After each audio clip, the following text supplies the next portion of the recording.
of Israel. Keep saying Israel, Israel, Israel. So what don't you get, Mr. White? You know? He doesn't understand the scriptures, man.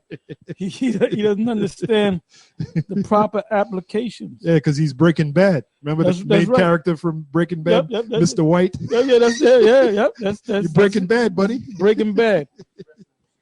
Hey, yeah, he's wrestling. He's definitely not on our level, man. You need to close the book and learn. All right. You know what? I'm gonna bring this out as quick as possible. These are 4 scriptures, possibly 5. Help me out. First one, First Maccabees 1, verses 11 to 15, and you can read that and you can break it down. This is the book of First Maccabees 1.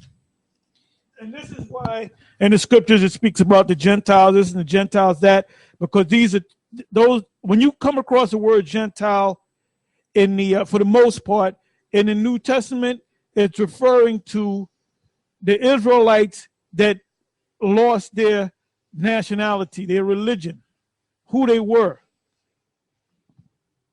Right. This is the book of First Maccabee, chapter 1, verse 11. In those days went there out of Israel wicked men, who persuaded many, saying, let us go and make a covenant with the heathen that are round about us, for since we departed from them, we have had much sorrow. And this is pretty much the same thing that happened when we came out of Egypt. You know, you had certain wicked Israelites, you know, that were murmuring that they were hungry, that, you know, that they had it better in Egypt. They should have stayed in slavery in Egypt because they had it better there. They were able to eat the cucumbers and the leeks and the garlics and the melon and all that. It's the same thing that happened here. It says, so. Can I say something on that? Because to be, you know, America's not all that bad. You know what I'm saying? I'm talking about when we was in hardcore slavery, you know, working in the field and all that. We're talking about now. We're not on a plantation, but even this guy Solomon Northup, they interviewed him after he served that slavery, and he said slavery wasn't all that bad. He said if it wasn't all that hot, that's what he said. I mean, if you put that in, it might come up. Quotes from Solomon Northup. So now we, you know, today, you know, the new millennium. You know, you got cable, you got a decent job, you know, you got Jakes you got a lot of Jakes out there that living better than Edomites, man. What was that? You got a refrigerator, you got cable, you know. Hey, you can go on vacation. You know, Jake be going on vacation, man. Oh, you got brothers in GMS that go on vacation quite frequently, you know, quite a few times, boy. So they're living the life, you know. And so, but the thing is, we're on the bottom, man. We're royal people. We're supposed to be on the top.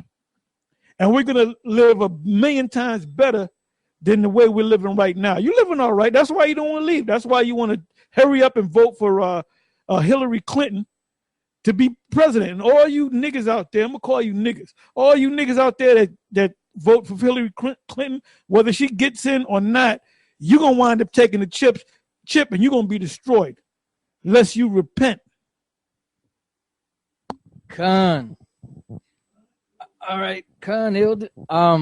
This is back in First Maccabee 1 and 12. So this device pleased them well. So pretty much they persuaded these other Israelites. Then certain of the people were so forward herein that they went to the king, who gave them license to do after the ordinances of the heathen.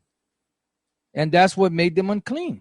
Whereupon they built a place of exercise at Jerusalem according to the customs of the heathens, and made themselves uncircumcised. Now that's twofold, uncircumcised in their mind, but they actually there was actually a custom where they did some type of operation where they could actually put the foreskin back on their penis, you know, and then it looked, when they were butt naked in the gymnasium, it looked like they were uncircumcised, and made themselves uncircumcised, and forsook the holy covenant, and joined themselves to the heathen, and were sold to do mischief, you know. And this is where all that the Hellenistic period of the Jews started. You know, this is when they started becoming Hellenized.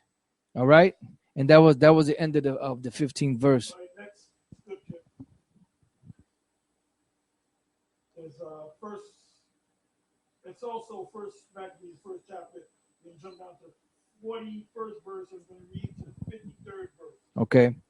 So we read the whole first chapter, but we're just jumping around. all right, First Maccabee 1 and 41. Moreover, King Antiochus wrote to his whole kingdom, some say Antiochus, we say Antiochus, that all should be one people. This is all the nations always attempted a one world establishment or one world order. It says, and everyone should leave his laws. So they wanted them to leave the laws of the land, meaning all nations, including Israel. So all the heathen agreed according to the commandment of the king. Yea, many also of the Israelites consented to his religion and sacrificed unto idols and profaned the Sabbath. And this is what made them uncircumcised. This is how they became Gentiles. This is how they became heathens. This is how they became strangers. For the king had sent letters by messengers unto Jerusalem and the cities of Judah, that they should follow the strange laws of the land. And it was an actual decree that was given, just like when you go back during the time of Daniel. You know, there was a decree given by Nebuchadnezzar that everybody at a certain time, when they heard the music, they had to drop down and bow down to the god that Nebuchadnezzar set up, the idol. You know, so that was happening here, and it's going to happen here in America. You know, but it's going to be done in different.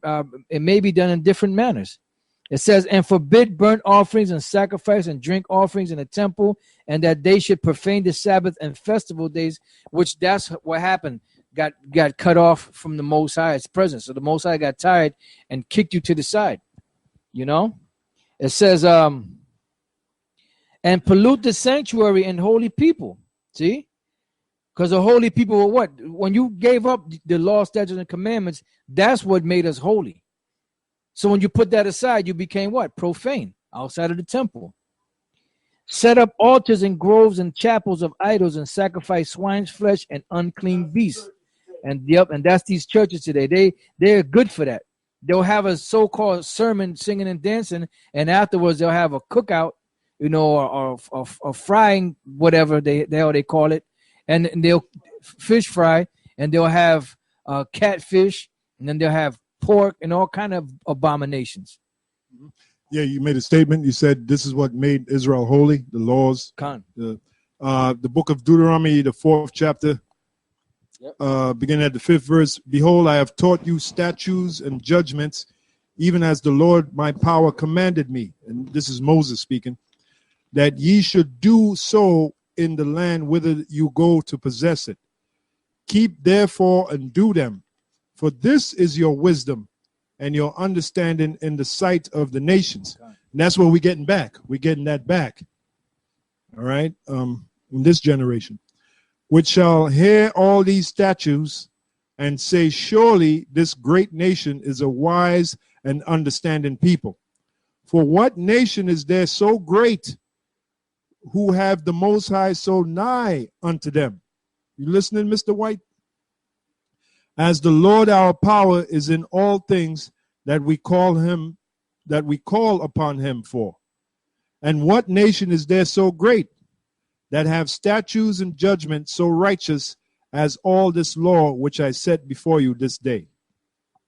You know, so that's what separated us from the other nations. You know, and that was the covenant that was given, and that covenant that was given on the first covenant that was given was a sacrificial blood covenant.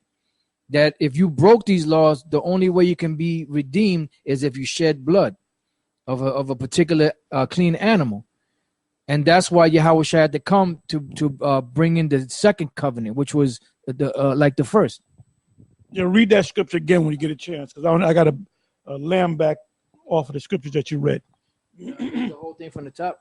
Yeah. Okay. All right. First Maccabees 1:41. Moreover, King Antiochus wrote to his whole kingdom that all should be one people, and everyone should leave his laws. So all the heathen agreed according to the commandment of the king.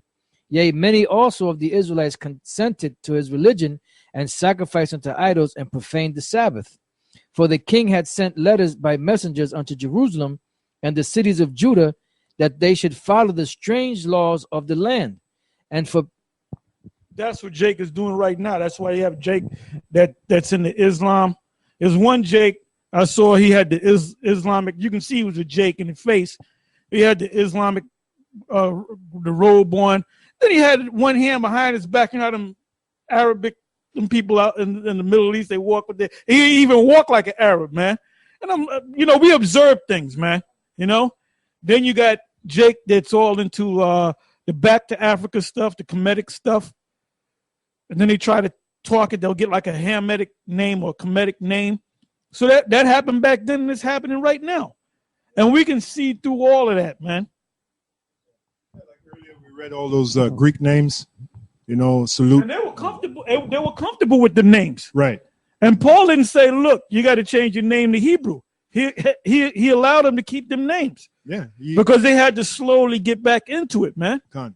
They just couldn't become an Israelite overnight. Overnight, yeah. Get circumcised, wear the garbs, throw this out, tear your house down, build up a Hebrew Israelite house. That's why Paul made the statement in Acts 15. No, Colossians 2:16. About he said, don't worry about the Sabbath, don't worry about high holy days, yep. Don't let any other Jew, because that's a shadow of things to come. Meaning, you gotta eat or you gotta consume Yahweh Shai, which is the book. Right. Because this is a piecemeal, man. You get it little, but you don't get it overnight. A guy that says he got a 95% truth, talking about I already had 95% truth. I guarantee you the man gonna fall off, man. That's right. Because he done got it. He did. Well, give me the scripture on the honey. Taking too much honey. All right. You see how these scriptures come, how you put them together, and you got to be. And it takes years to be able to deal with precept upon precept, line upon. In order for you to go from precept upon precept, you have to read. You have to have read this book, and you have to be in this thing. You have to be dedicated to this thing. It says, and forbid burnt offerings and sacrifice and drink offerings in the temple, and that they should profane the Sabbaths and the festival days, and pollute the sanctuary and holy people, set up altars and groves and chapels of idols, and sacrifice swine's flesh and unclean beasts. And that's what Jakes is doing. And you tell him, look, you're not supposed to be eating pig. Look, you can eat pig if you cook it right. Jake, all them churches, they eat pork, they eat catfish. And then when they teach their sermons, they teach about Israel. The children of Israelites, Israel did this and King David did that. Like they're not the Israelites because they don't know that they're the Israelites. And like I said, this word, the Most High didn't open every Israelite's eyes to this truth. He opened a certain few. And then he opened some of their eyes, and some of them, he still got them blind. They might know that they're Israelites, but they don't know that the Messiah came. Or they might be teaching that Cornelius is an Edomite. Or whatever they're teaching. But anyway, this is the lamb back off of the scripture that you just read. It says, Isaiah 65:1. It says, I am sought of them that asked not for me. I am found of them that sought me not. I said, behold me unto a nation, Israel, that was not called by my name. Because what are you being called by? The Jews? You're being called Israelites. That's the whole mystery of the Gentiles. It says, I have spread my hands all day unto a rebellious people, Israelites, which walk in a way that is not good. Islam, a Kemetic, help me out, a Jehovah Witness, Baptist. Yeah. Methodist, Seventh-day Adventist, Jehovah's Witnesses, Jehovah Witnesses, after their own thoughts. Because they think this way and they think that way. Right. Some are atheists, Yep. Buddhists. Some are Buddhists. Some are of the Benai faith. Yeah. Our people are all messed up, man. Yeah. Hinduism, Hare Krishna. Yeah. Do what thou wilt. Do what thou as thou wilt. I have spread out my hands all the day unto a rebellious people. And how did the Most High do that? He did it through us. We're the ones that's going out there trying to wake you up. But some are appointed to sleep even until the missiles come. And that's another thing, man. The scriptures speak about the end of the world, which the Alpha and Omega ministries don't speak about. They don't deal with the end of the world. They don't deal with prophecies. It says, I have spread out my hands all the day unto a rebellious people, which walketh in a way that was not good after their own thoughts. See, back then we used to argue with people for hours. We don't argue no more. If we see that you can't get it, we'll say, excuse me, sir, could you just walk down the street? But I want to stay here as a freak. I said, okay, you can stay here, sir. But you're not going to get it. And a lot of times I said, look, man, this ain't for you. Came straight out and said, this ain't for you, man.